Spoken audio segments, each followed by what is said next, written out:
Hello, and a huge warm welcome. My name is Lorraine Davies, and I am the host of this summit, The Expansion: Unleash Your Infinite Potential and Reclaim the Power Within. Today, I am so excited to be joined by the gorgeous Eva, who is an accomplished femininity, female pleasure, and intimacy coach who is dedicated to helping women reconnect with their bodies and sexual energy. She is a skilled retreat leader who's hosted over 5 international retreats and led numerous seminars, workshops, and coaching sessions.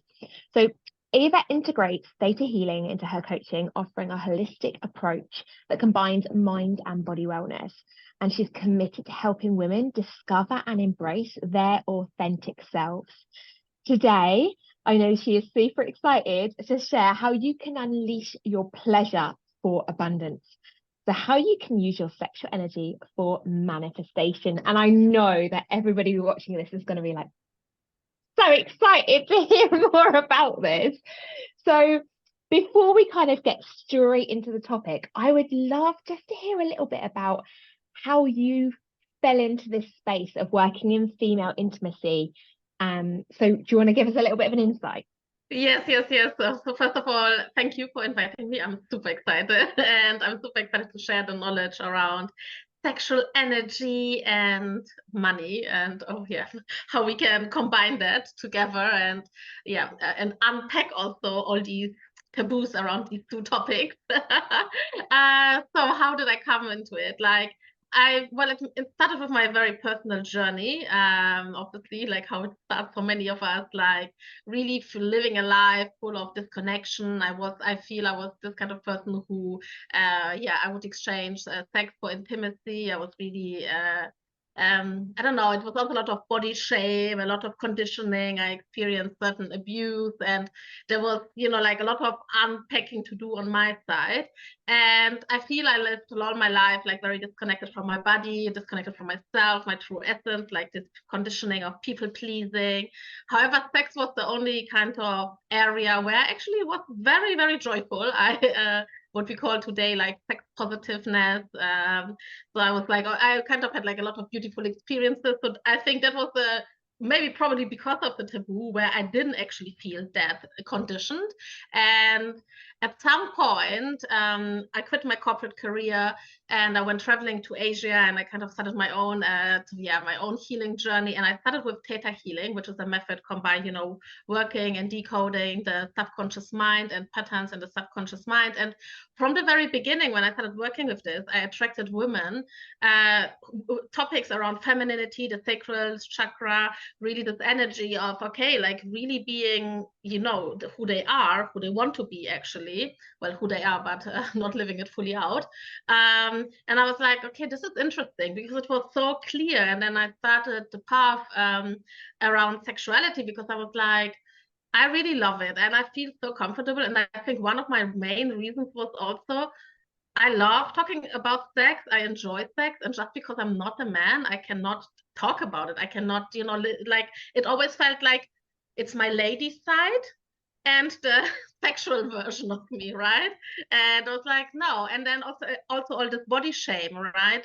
And only when I kind of started my own practice and when I was training to become a sex coach, it was very interesting because only then I also understood why no diet before ever has worked, right? Like I was like, wow, this never had to do with that. And I kind of really unpacked real intimacy first of all with myself, like I like the word intimacy. And then like I think when it starts around sexual energy and all of that, it opened up. I felt like I entered a new house, not even a house, like a castle.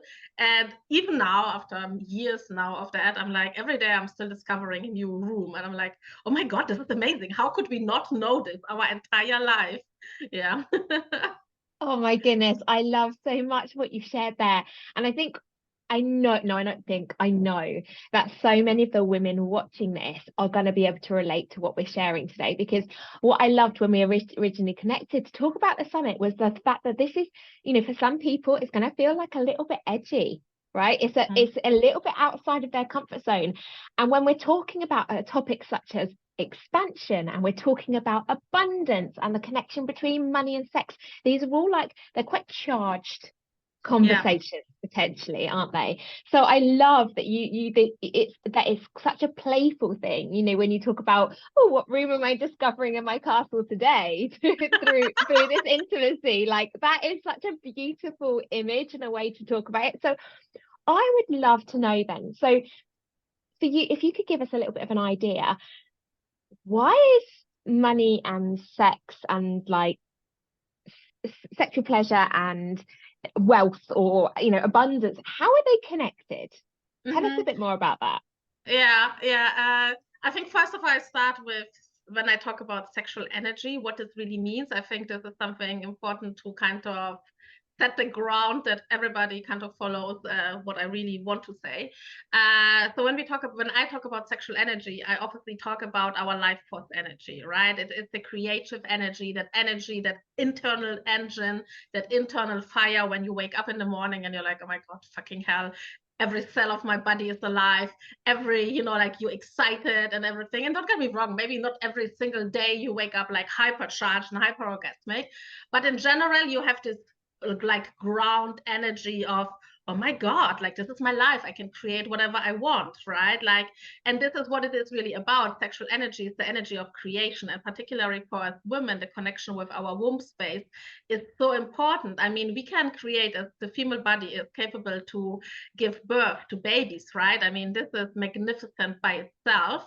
And I mean, okay, this is obviously special to women, but the sexual energy for both men and women is obviously like a really, really creative, powerful energy, right? And it's this internal fire.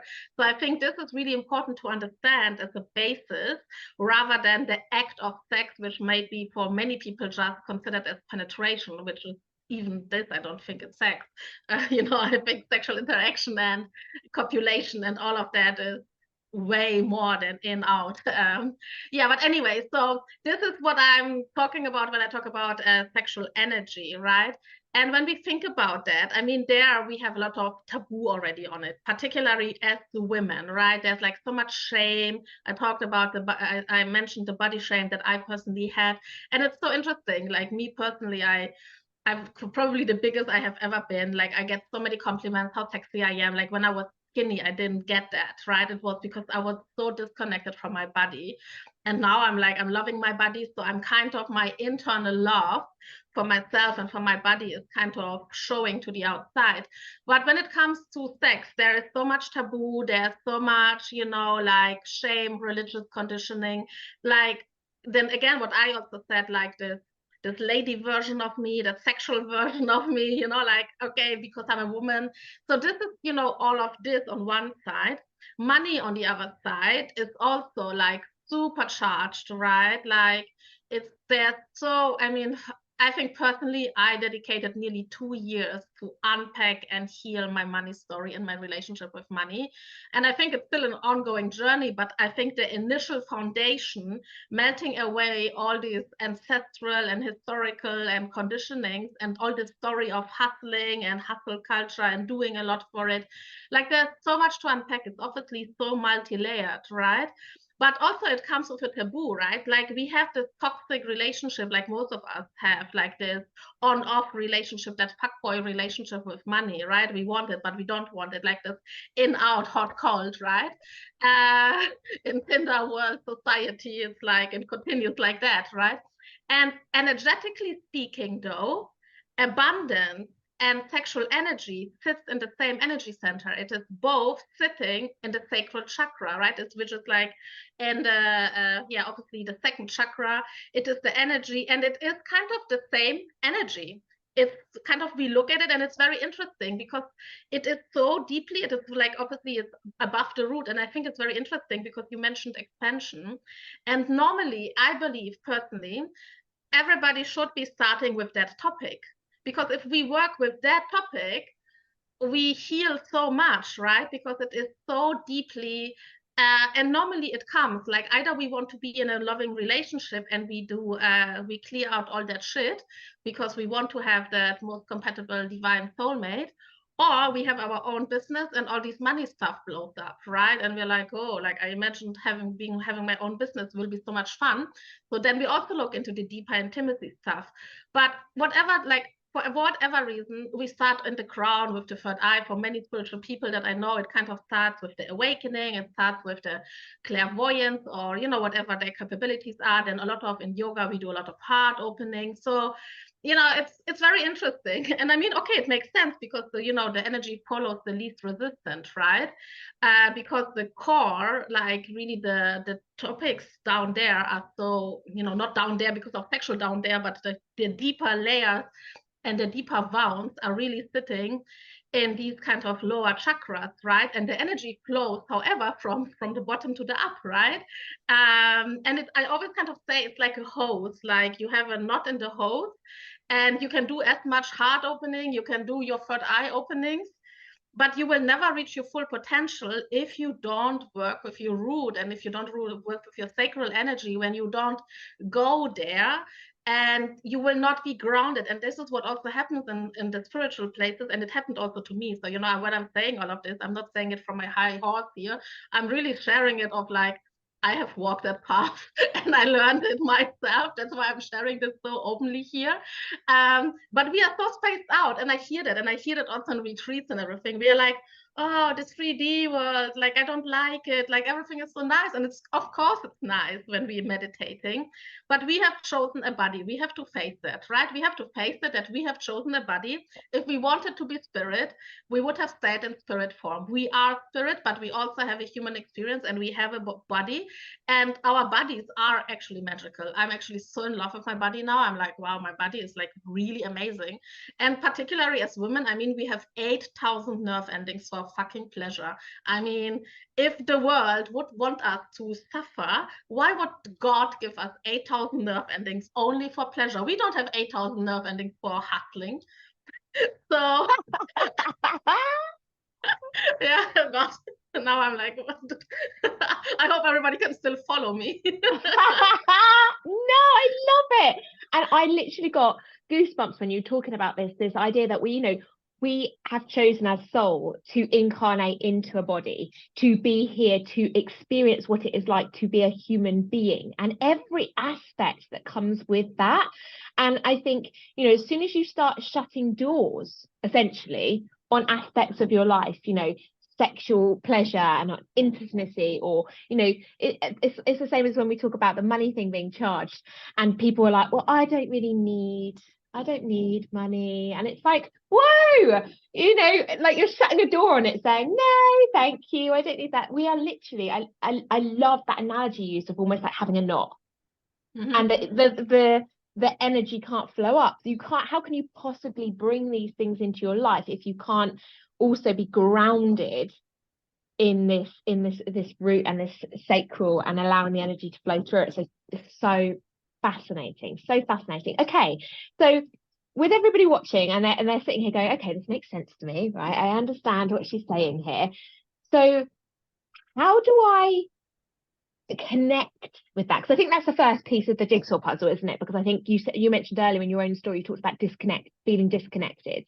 Mm-hmm. And I think you can't access that and tap into the potential that's there until you first get really connected. So can you walk me through those steps? Like, what's the first step for somebody to be able to kind of connect with this piece of their power? Yeah, I feel one of the first steps is really getting rid of the shame, because when we look at the different densities of energies, because, you know, like obviously bliss, orgasmic bliss, is one of the high, I think it's the highest energy actually, and then love, and, you know, like obviously this energy of bliss, joy, unconditional love, it's like very light energy, very high frequencies, right? While shame and guilt are the highest dense energies, and the lower, like the lower part of the spectrum, and in between you have, you know, compassion and, you know, all these other kind of frequencies. So how can you be in bliss, love, loving your life, loving everybody? I mean, I'm not saying loving everybody that you have sex with everybody, but really being in that space of like, okay, my God, I'm loving myself, I'm loving everybody, I'm loving that experience here. If you are full of shame and guilt, right?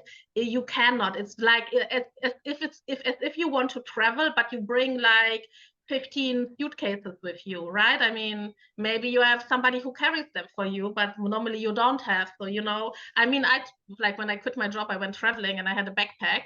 So obviously it was light, and everybody knows it's easier to travel light, right? Rather than having 20 suitcases with you. So this is how it is, right? We have to unpack that. We have to unpack the shame and the guilt. And we have, especially as women, so, obviously, if there's trauma, we have to really do the inner work and heal the trauma, right? I mean, it is needed. I obviously support a lot of women with sexual trauma. And it's so beautiful for me to see like women who have really experienced sexual abuse and coming to that space of like, oh my God, I'm loving my life. I'm loving sex again. And I'm going traveling and everything. And this is beautiful. We have a life beyond abuse. And me personally, I didn't have sexual abuse, but I grew up with an alcoholic parent. So, there's also a lot of emotional abuse and psychological abuse happening. So low self-worth, all these topics, right? A lot of compensation with food and even using sex to get intimacy. So we kind of have to look into these things. We have to be willing to go also into this experience and really be like, okay, I'm seeing this is a pattern, this is a toxic cycle, and I'm willing to do the work. And I think this is where I really love the practical practices like maybe theta healing, where you kind of go into that beautiful trance state. It kind of works like for those who are listening and you don't know what theta healing is. So theta is like the brainwave theta, and you kind of go into the trance state and you can connect whatever is happening on your subconscious mind, right? And you can reprogram that. You can also heal trauma without being re-traumatized, right? And another layer is obviously the embodiment practices, working with your body. Breath work, for example, is amazing. And I do love, for example, breath work, especially when you have experienced certain trauma and you're like, oh my God, I don't want to talk about this again. Like I had it so many times, like I was like, oh, like I don't want to even say again my mother, because you're like, I'm so tired of that story, right? And then you help your body to transmute that, and still you go. And I mean, and the fun way of kind of sexual working, it is also you also tap and working with your pleasure, right? Like you also start creating a loving relationship with your body, especially when you had a hate relationship with your body. I had so much hate for my body. I was like for me, it's so interesting to see now. I see pictures like from when I was in my 20s or something, and I looked absolutely gorgeous, and I would still believe I'm too fat and I'm too everything. I had so much hate. I would work out because I hated my body. Now when I work out, I do it because I love my body, right? So it's a very different kind of energy. So I think it is really like the first layer for women. I feel it's really to getting over that shame, to getting over that taboo, right? The second, I would really say starting with some really nice, easy practices, right? But also starting with some sexual practices, because I also hear a lot of women saying like, yeah, I do yoga, I do Pilates or something. And while this is of course amazing, there's nothing wrong with it. But if you're still triggered as fuck when you hear the word pussy, when you hear the word sex and you're like blushing red and you're like, oh, I don't want to hear that, then there's still a sign that this is something that you are avoiding. And if you're craving a deeper experience in your life, when I say a deeper experience, means like maybe you want that amazing soulmate that you wake up every morning to and you're like, oh my God, I can't believe I manifested that partner, right? Maybe you want more money, maybe you want a thriving business, maybe you want to quit that job and go traveling, like whatever it is, it doesn't really matter. Maybe you want a dream house, maybe you want to move, like maybe you don't want to live where you are living, you want, like whatever you desire is, right? And so, I feel these are the first steps really to allow yourself, and also this, like allowing yourself having those dreams and having those desires and going after them. I feel this is also, and I think it's very important for women particularly. There's a book called Women Don't Ask, and I think it's so true in everything. It comes to sexual desires. I think with sexual desires, it's particularly many women simply don't know their body. We are not educated around that. So I have a program called The Pleasure Queen, where I'm kind of educating women around what I personally believe we should have been taught at school, how our body works, how our pleasure zones are, and I'm doing a lot of practical exercises. So, because then when you know what turns you on, it is so easy to communicate it to a partner, and you can do that with yourself, right? I hear so many times when women say like, I don't have sex because I don't have a partner. For me, it is like, I don't have a partner, so I don't eat. In the end, that desire of sexualness, right? Like, again, it doesn't mean penetration, but like the intimacy, like the sexual interaction in general, means it's a normal desire of the body. It is a normal desire as wanting to have food. It is nurturing for the body. But we kind of conditioned touch to be sexual. And because we conditioned touch to be sexual, we romanticize also every connection that we have. That's why we live in this fucked up Tinder world where, you know, people are so starving for touch. They fuck around, even though they should have gone just for a massage, for example. They would have satisfied that need of the body, and they would not be emotionally attached to somebody that they are actually not meant to be together anyways, right? So there's a lot of, I mean, I'm kind of going away from the topic of abundance, but there's a lot of stuff to kind of take into consideration and to unpack. But really, I want to really say it is fun. I know it sounds now very complex because it is so deeply rooted. It has such a huge impact in many, many areas of our life, even though we may also have like a fulfilling sex life. I also thought, like for me, for example, when I started doing that, and I think maybe this is also important to hear for women, because I have a lot of clients or women who were coming into my world and they didn't know if to, you know, join a workshop or something. And they were saying like, yeah, but I do have sex, I do have orgasm. And I said like, it was the same for me. I didn't have like a sexual trauma, as I said. I had this other trauma. And I was totally orgasmic, like I had the capability for orgasm. So I was not in that state of, oh, I have all these sexual problems, why I started doing that. For me, it really started, and I think this is the biggest impact, and now I'm kind of finally coming to abundance. I remember that very well, and when I was in my sex coach training, I had this massive aha moment where I realized, because I didn't have the typical problems of, you know, orgasm problems or whatever, or low sex drive, I actually thought like, well, I'm sexually totally fine, right? I just wanted to talk about sex, and I really was like, cool, I wanna do that, right? I want to do that as a job. Um, and then when we're doing certain practices during that course, I realized there's a point during arousal, during kind of close to climax, like maybe say it very analytical from a scale of 1 to 10, say I was on an 8 or something, like very close to orgasm. I would start lowering my frequency, right? I would start lowering my arousal down to a 6 or something, because, you know, I would get loud. I would feel, I mean, okay, you know, in that setting, it was anyways, like, you know, I mean, you have to imagine being in a seminar room and you're doing all these practices, you know? So, but it was interesting because I thought like, this is not only here.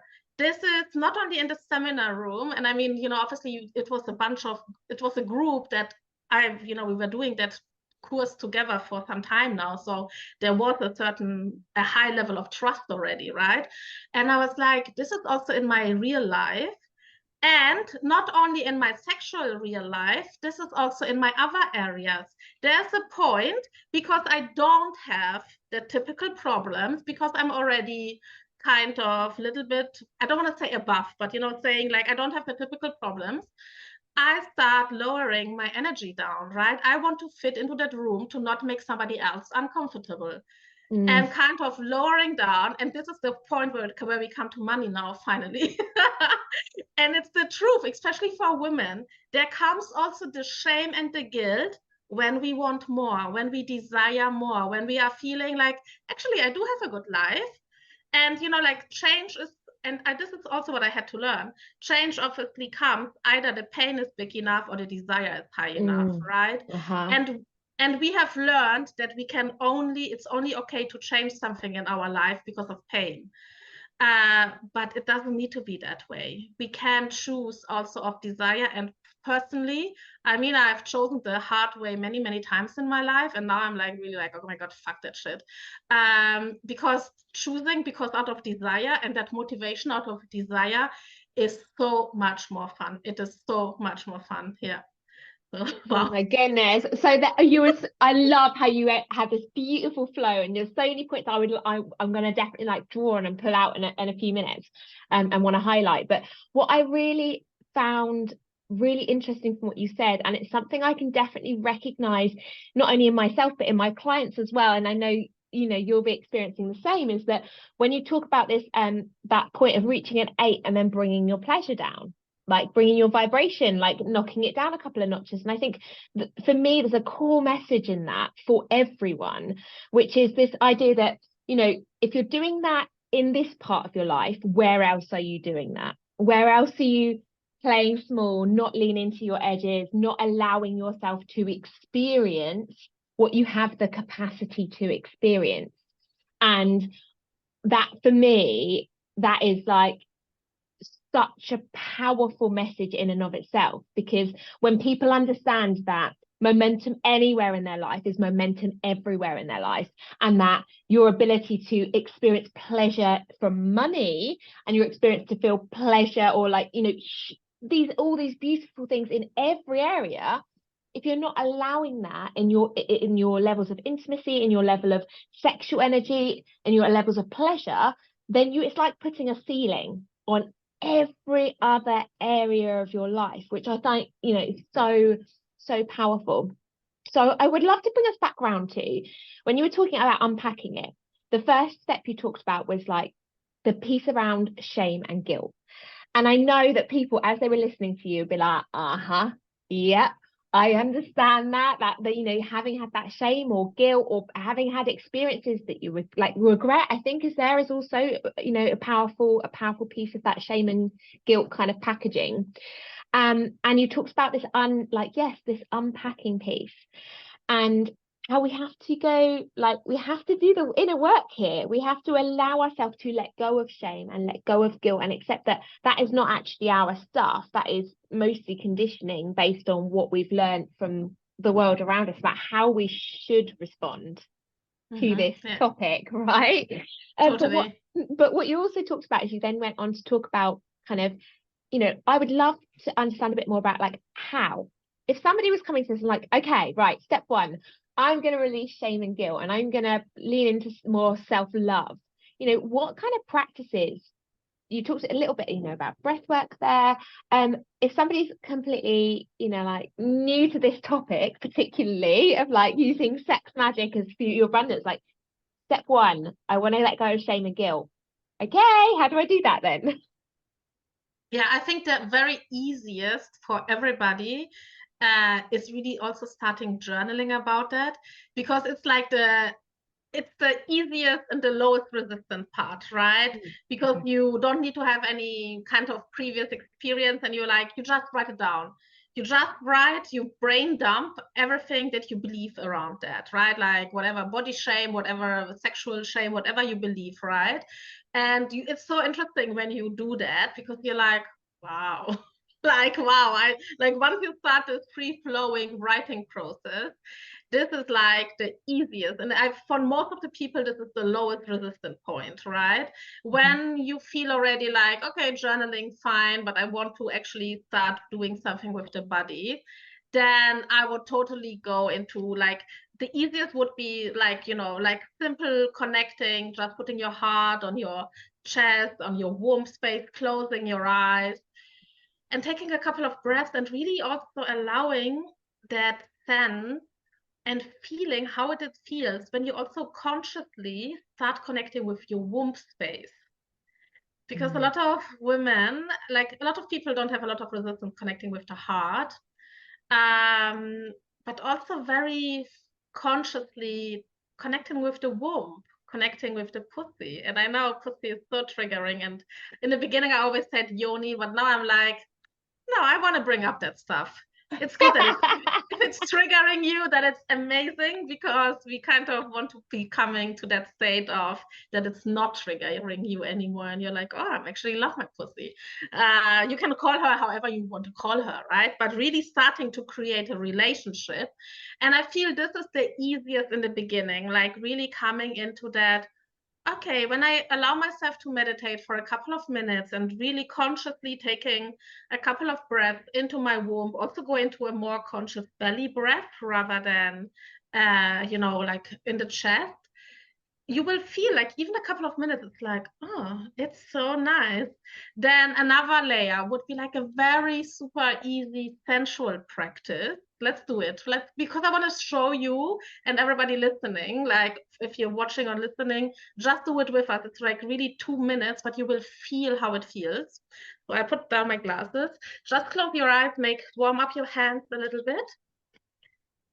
And then very gently put your hands on your face. Feel the warmth of your hands in your beautiful, gorgeous face. Taking a couple of breaths here, allowing yourself to connect with your body.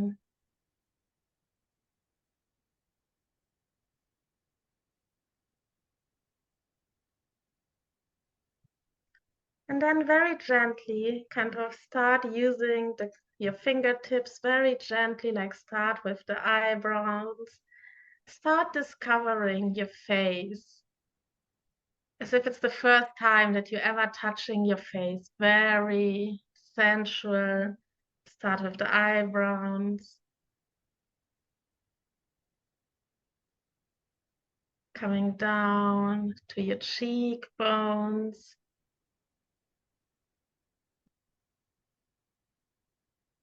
And touch yourself as if you're your own lover. The gentle, amazing touch that you always craved for. Discovering your cheeks. Down to your lips. I invite you to also circle down like above your lips, like really discover your lips, how sensual this feels. And just be curious, like just witness how does it feel?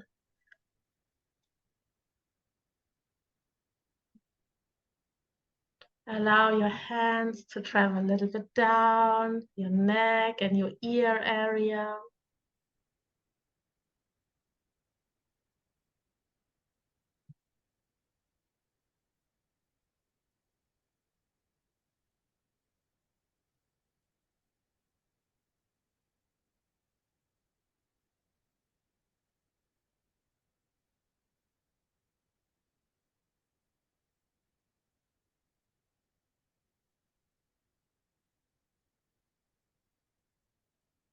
Mhm. Discovering your body, your face and your neck area for a few more breaths. Maybe you want to travel down to your cheekbones.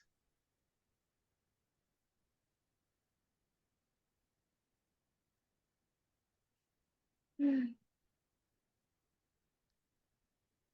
then take another deep breath and slowly coming back and opening your eyes.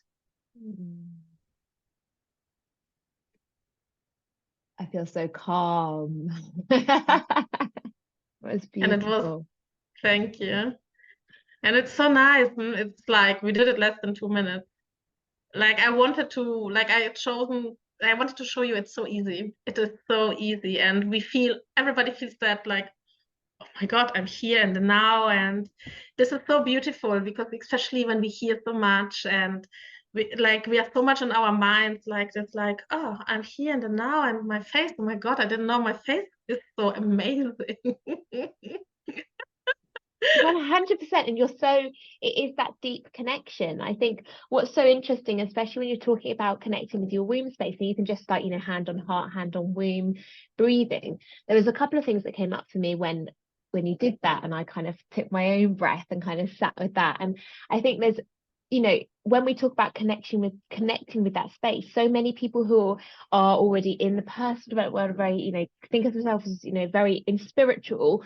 They go inside and they connect with their intuition all the time, right? That's like an integrated part of what they do, but they're not necessarily taking the same time to connect with this part of themselves. And I think, as well as the shame and the guilt and things like that you talked about earlier, there's also, you know, I definitely, from my experience, when I've had, you know, I've had 3 C-sections, I've had 3 babies, and I've had, you know, various female problems that I kind of think, you know, there can be resistance, and kind of almost like a, you mentioned the this, how you feel about your body, and beyond the physical, you know, everything else about your body, there can be this frustration or annoyance with that part of your body, like, why are you doing this, why are you being so, you know, why are you causing so much pain? And I think it's being able to connect so deeply with yourself at a womb level, and being able to really love that part of yourself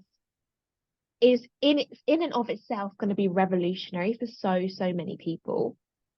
So I would love now to talk about, once people have kind of started to do this working through the shame and this guilt and the connecting with themselves and connecting with their womb space, their pussy. I mean, that's definitely a word that I haven't used very much, and I feel like one of my friends said to me the other day, she's just been to pussy powder weekend, and I was like, that sounds amazing. What is that?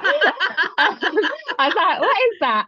And I think, but the more, you're right, the more we lean into our edges of, right, okay, this initially feels uncomfortable, but that's because it's uncomfortable for a reason, because it's offering us an opportunity to lean in to that edge, to expand. So when you notice those things, like, oh, okay, that's a bit uncomfortable. Okay, why is that? What can I lean into, and how can I lean into that and expand from that point?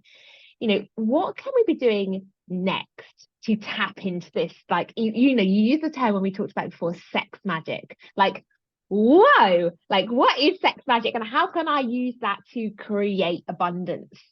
Yes. Oh God, let's talk about it. It's my favorite way to manifest. And I think this is, I mean, we mentioned this shortly when we talked before, and I want to share that with the audience. When we manifest normally, and I think this is for many people, including myself, we manifest from the outer space. We connect with the universe, whatever, right?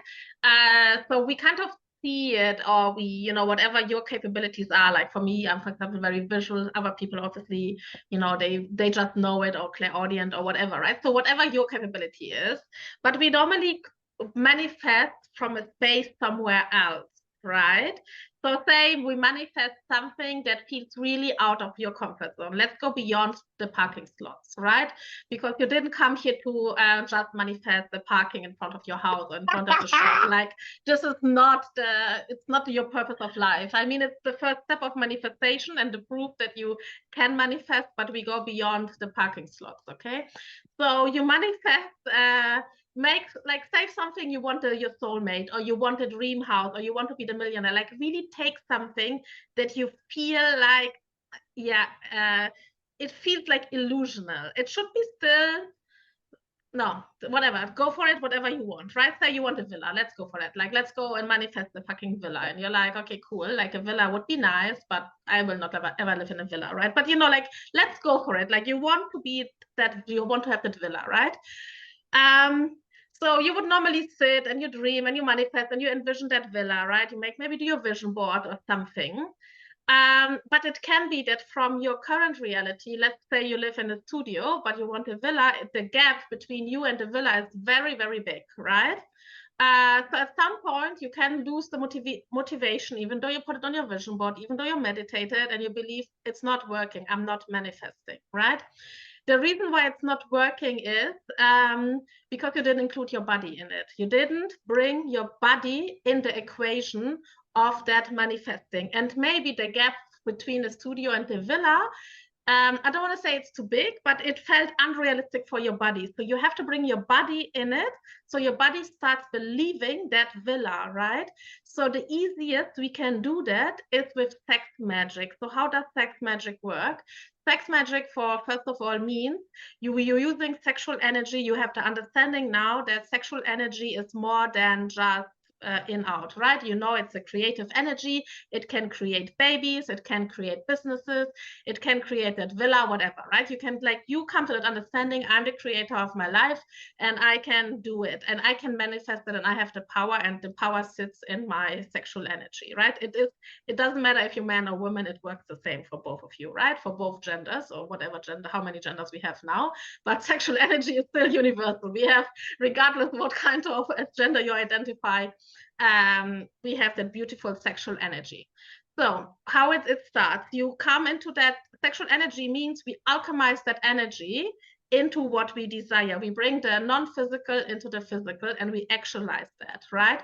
So say you want that villa, you would go into like self-pleasuring, you go into that beautiful, yummy state, and you would start kind of connecting also with vision of that villa, right? So you would be in, so like while you are in that beautiful self-pleasuring state, like let's say it like really self-pleasuring, because I don't want you to think, oh, I don't have a partner, so I cannot use sex magic. It's bullshit, right? So so you go into this, right? Like you go into the self-pleasure, and it doesn't need to be full on self-pleasure. It also starts when you start with that sensuality practices, right? And then you start seeing yourself in that villa. And this is also where the quantum manifestation comes in, right? Because you bring it more into reality. Your brain doesn't understand if you are physically in that villa or if you're just seeing it, but you bring all your senses in it, and you go into this, like, with that pleasure, you are like, oh, nice. Like, I'm seeing myself in the villa. I'm seeing I'm wearing this. I'm going into that room. Like, sometimes, and this is important to understand with sex magic, sometimes we may also see or perceive things that actually don't have anything to do with the villa. They may not make sense for our logical mind, but they make sense for our subconscious. So don't judge it. But it's important that you go through all 5 senses, that you really like, if I have that villa, how do I feel? If I have that villa, what do I smell? Maybe I smell my soulmate next to me, or maybe you smell the room diffuser or something, you know, or maybe you smell delicious homemade banana bread, you know, like whatever. What do you see when you are in that villa? Maybe you see the sea view. Maybe you live in New York and you see New York, whatever, right? What do you hear? What do you sense? What do you taste, right? Like you really go through this, and all of that while you are still in this connection to your body. Because here, and this is the importance, and this is the difference between quantum future manifestation and sex magic, and I love working with both, right? But when we are in this quantum future self-manifesting, we are still a little bit out there. Here comes the difference in sex magic. When you are in sex magic and you're like, okay, what do I feel?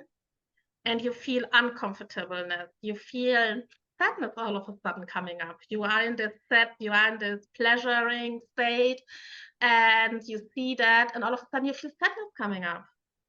And you're like, huh.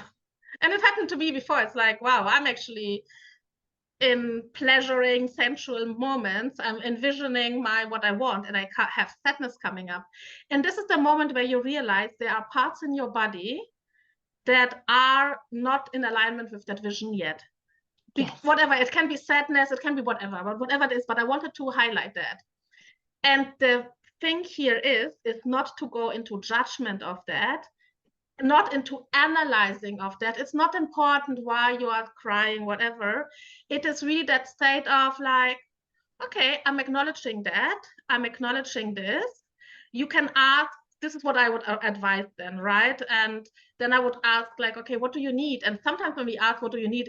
It's simple. It's like, I need a hug, or like, oh, now you have seen me, it's all right, right?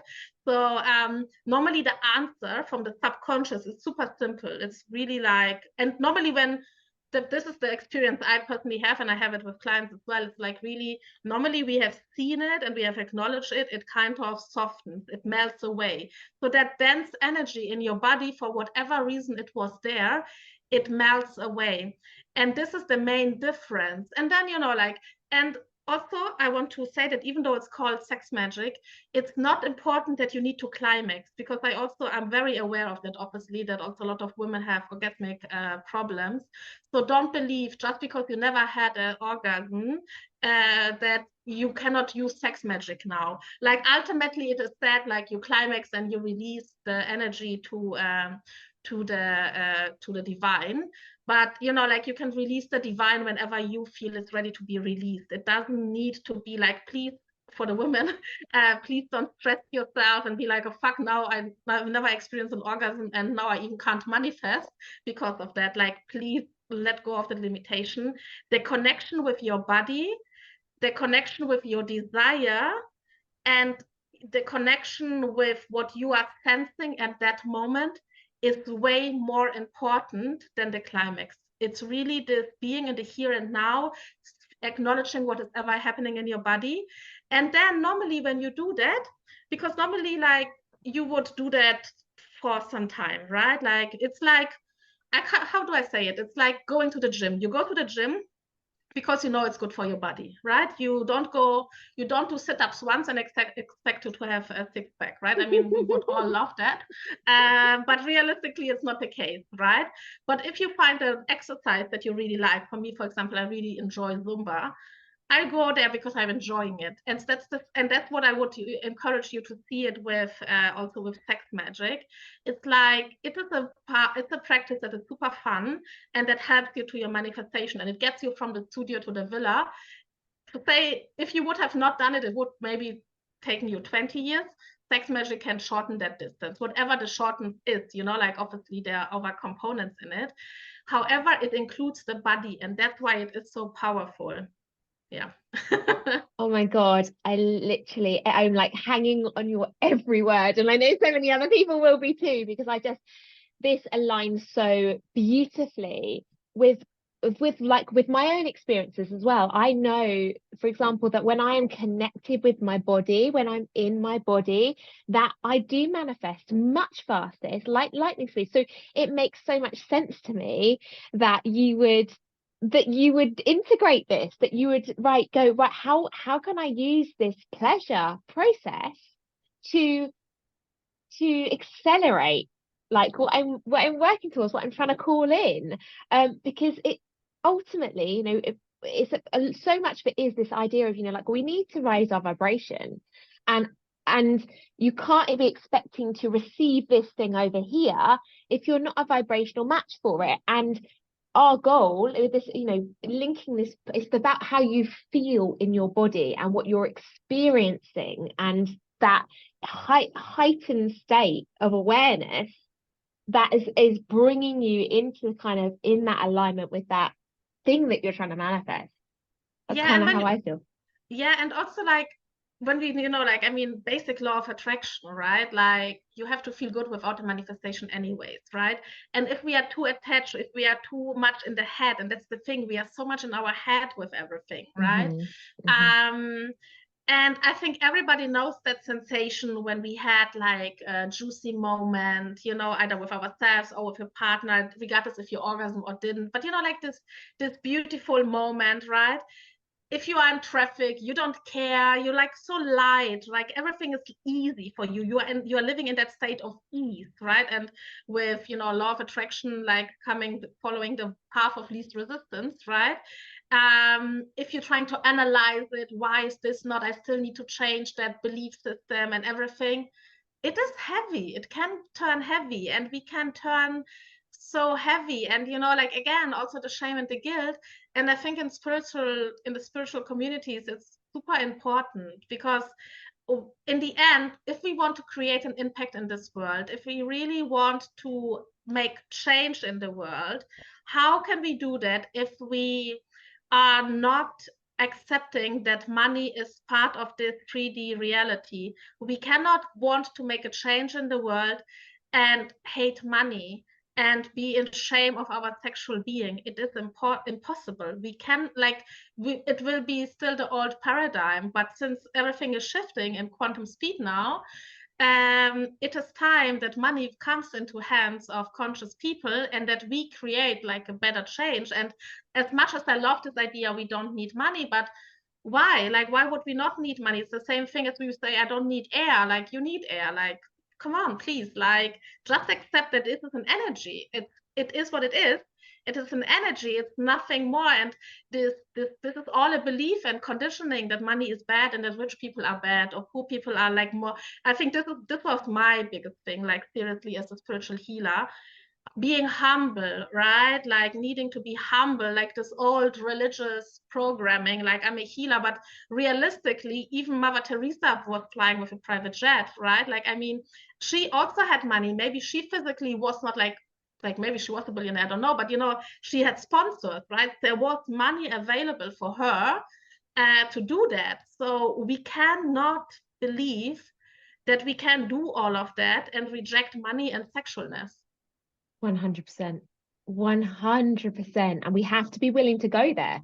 Yes. That's how I see it is, everybody who's signed up to be here, everybody who's watching this right now is here because they know they have this power inside of them. They're like, I'm ready to expand. Well, what we've been sharing today is that you have to be willing to go to those places that perhaps previously you've kind of either rejected out of guilt or shame or fear, or because you don't think you need to go there. We want to encourage you to lean into those edges for your own expansion, because ultimately the more of us, as you say, it's kind of getting the money into the hands of the conscious, the more of us that are conscious and aware and expanding, the more that's going to have this ripple effect that is going to change the world. So I could literally talk to you for hours and hours and hours, but we are going to wrap it up there. So is there anything else you want to leave as like a final kind of bravado? It's like you're finally leaving. Is there any leaving message you want to share? Yeah. I think one thing is like I forgot to mention it. I was like, it's so profound that I forgot to mention it. It's also this, I think I mentioned it when I was talking about the hustle culture. You have to make peace with pleasure, and you have to make peace with you. This is really self-worth, right? You have to let go, and you have to find that healing space within yourself where it is not anymore just because I worked hard for it, I deserve it. It is really this pleasure, accepting pleasure, and it can be pleasurable. Healing can be pleasurable. Like, I mean, that's why I'm doing this.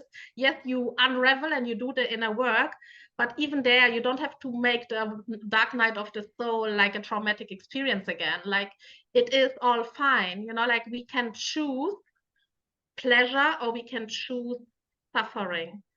And we have to learn that.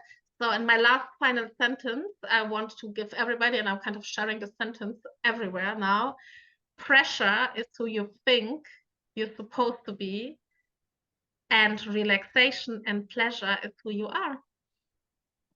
Oh, what a beautiful end to our conversation. I want to take this opportunity to say thank you so much for sharing your time, your energy, your wisdom with everybody in this call. I know that I have learned, and I feel like I'm like taking so much away from this call myself, and I know that everybody else who's been watching will do too. So I will be sharing obviously your links in the underneath this video, but where's the best place to come find you if people want to come and learn more about you and your world? Yeah, so the best place would be either my website, it's evareida.com, or it's Instagram, it's Pleasure Queen Eva. And then from there, you will be linked everywhere else as well. And the practice that I have for you is actually a recorded sex magic practice, like a entry level one, so that you can start playing with this. Don't worry if you still haven't done all the work around shame or something. I made it absolutely beginner friendly, so just allow yourself to go and have the curiosity and play with it. Don't take it so seriously. It's just fun. Oh my goodness, I am so excited. A, to try that for myself, and B, to be able to share it with everyone. Like, guys, you need to try this practice. So thank you so much. I want to say, thank you everybody for taking the time and energy to listen today. We really, really appreciate you, and we will see you very soon. Bye for now. Thank you so much.